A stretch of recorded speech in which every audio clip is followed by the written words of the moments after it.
بسم اللہ الرحمن الرحیم۔ معراج مصطفیٰ کے 3 مرحلے۔ حضرت مالک بن صعصع سے مروی ہے کہ رسول اللہ صلی اللہ علیہ وآلہ وسلم نے فرمایا کہ میں ہجر، دوسری روایت میں حتیم کا ذکر ہے، میں نیند اور بیداری کی درمیانی کیفیت میں تھا جب میرے پاس آنے والا فرشتہ آیا۔ اس نے میرا سینہ یہاں سے یہاں تک چیرا، پھر میرے دل کو نکال کر غسل دیا، پھر دوبارہ اندر رکھ دیا۔ پھر ایک سواری لائی گئی جو خچر سے چھوٹی اور گوشت دراز سے بڑی تھی۔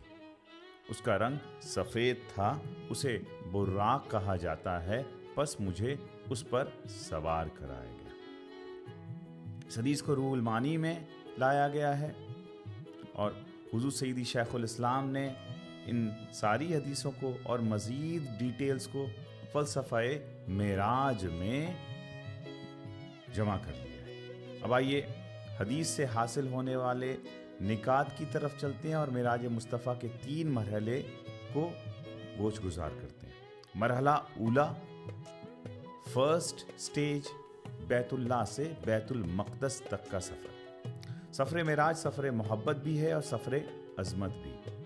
بیت اللہ سے بیت المقدس اس سفر مقدس کا پہلا مرحلہ تھا۔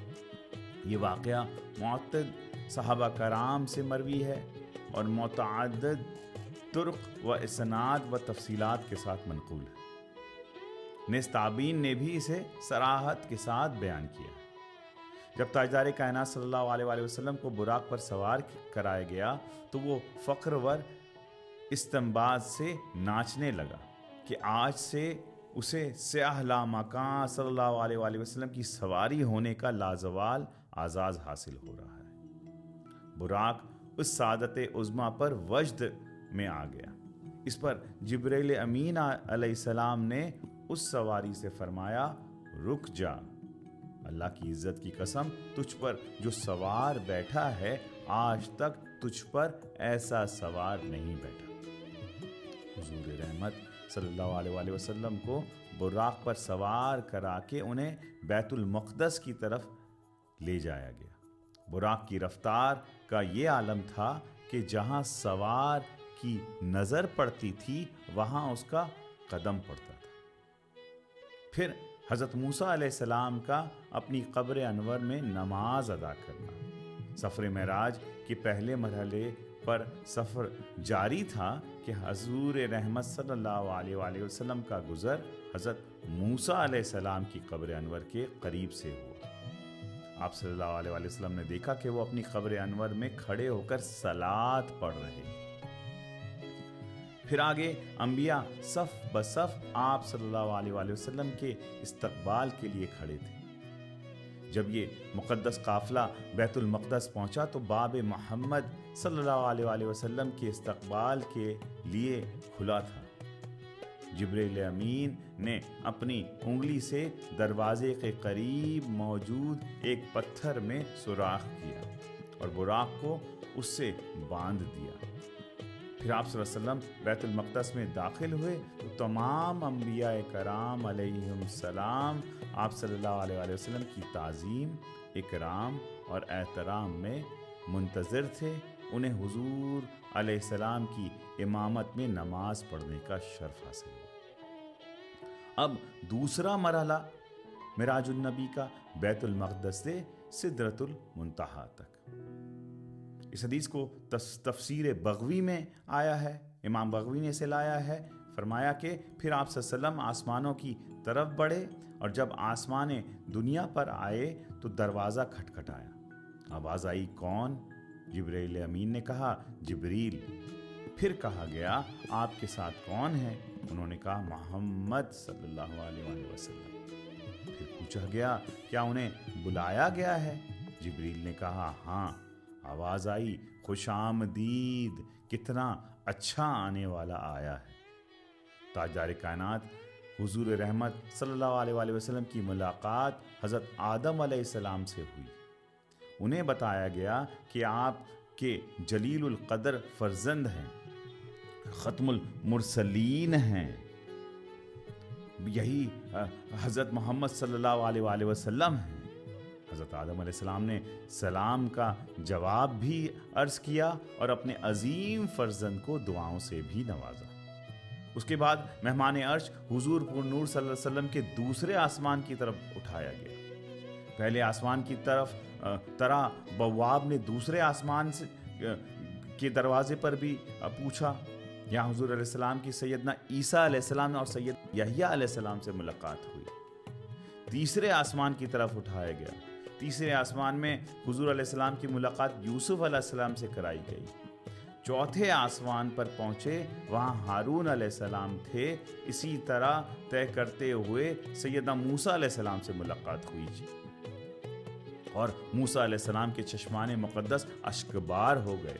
حضور علیہ السلام کی عظمت و رفعت کو دیکھ کر رشک کے آنسو چھلک پڑے۔ آپ کی زبان اقدس سے بے اختیار نکلا کہ خدائے بزرگ و برتر کہ یہ وہ برگزیدہ رسول ہیں جن کی امت کو میری امت پر شرف عطا کیا گیا ہے۔ میری امت پر جسے بزرگی عطا ہوئی ہے یہ وہی رسول برحق ہیں جن کی امت کو میری امت کے مقابلے میں کثرت کے ساتھ جنت میں داخل کیا گیا۔ مہمان ذی چشم حضور رحمت صلی اللہ علیہ وآلہ وسلم کی ملاقات ساتویں آسمان پر حضرت ابراہیم علیہ السلام سے ہوئی۔ پھر دیدار مصطفیٰ کے لیے ملائکہ کے ہجوم۔ الدر المنصور میں ہے، فرمایا کہ فرشتوں نے اللہ تعالیٰ سے حضور علیہ السلام کی زیارت کی خواہش کا اظہار کیا تو انہیں اجازت دے دی گئی۔ پس فرشتوں نے سدرہ بیری کے درخت کو اپنی کثرت سے چھپا لیا تاکہ نبی اکرم صلی اللہ علیہ وسلم کی زیارت کر سکے۔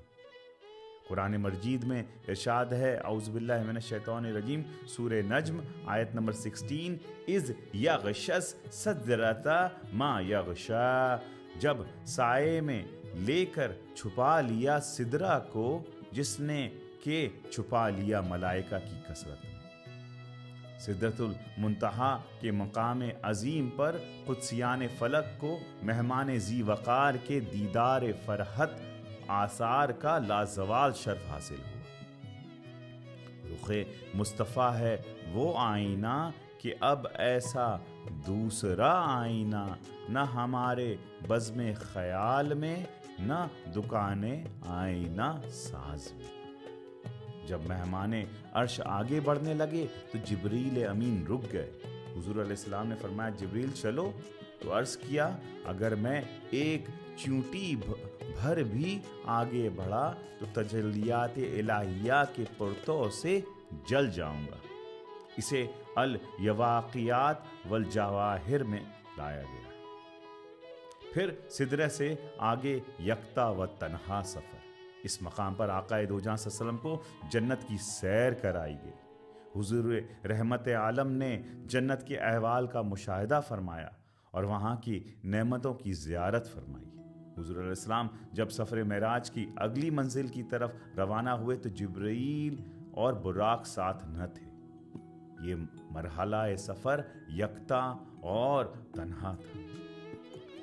آخری مرحلہ ثلاثہ سدرۃ المنتہا سے وصال الہیہ تک۔ سدرۃ المنتہا سے وصال الہیہ تک کا سفر معراج کا نقطہ عروج ہے۔ یہاں سے سفر کا ایک نیا مرحلہ شروع ہوتا ہے۔ آگے ایک عالم نور تھا، انوار تجلیات الہیہ پرفشاں تھے۔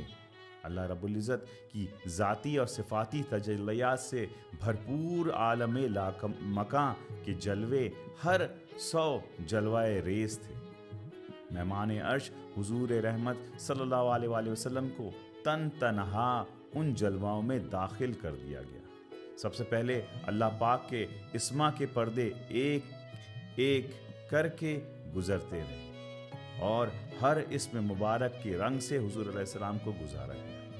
حضور علیہ السلام عالم بیداری میں تھے، لہٰذا اس عجیب سی کیفیت کو دیکھ کر رضا الہی بشریت کچھ معمولی سی وحشت بھی محسوس فرمانے لگی، جیسا کہ انسان اکثر لمحات میں محسوس کرتا ہے۔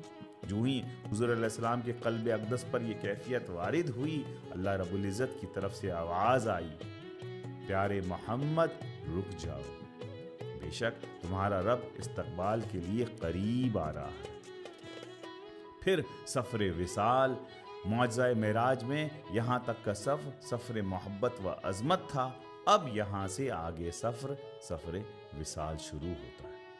سورہ نجم آیت نمبر 8 میں فرمایا، پھر ثم دنا فتدلی فکان قاب قوسین او ادنا، پھر اس محبوب حقیقی سے آپ قریب ہوئے اور آگے بڑھے، پھر یہاں تک بڑھے کہ صرف 2 کمانوں کے برابر یا اس سے بھی کم فاصلہ رہ گیا۔ چنانچہ ارشاد ہوتا ہے، پس وحی کی اپنے بندے کی طرف جو کہ اس نے وحی کی۔ سورہ پھر معراج النبوہ میں بیان ہے، اے نبی تمہارے اوپر سلامتی ہو اور اللہ کی رحمت ہو، اس کی برکتیں ہوں۔ حضور پور نور صلی اللہ علیہ وآلہ وسلم نے رحمت کے اس پیغام کے جواب میں عرض کیا، سلام ہم پر اور اللہ تعالیٰ کے نیک بندوں پر۔ اور پھر واپسی پر حضور علیہ السلام کو امت کے لیے 50 نمازوں کا تحفہ عطا کیا، جسے لے کر آپ صلی اللہ علیہ وآلہ وسلم اللہ رب العزت کی ذاتی و صفاتی تجلیات اور تمام فیوز و برکات سمیت واپس کرۂ ارض کی طرف پلٹے۔ اللہ رب العزت کی بارگاہ میں دعا ہے کہ اللہ تعالیٰ ہمیں معراج النبی کے وسیلے سے، نماز کے تحفے سے، ہمیں آقا علیہ السلام کی ذات اقدس اور حضور کے لائے ہوئے معراج کے تحفے سے چمٹے رہنے کی توفیق عطا فرمائے، آمین بجاہ سید المرسلین۔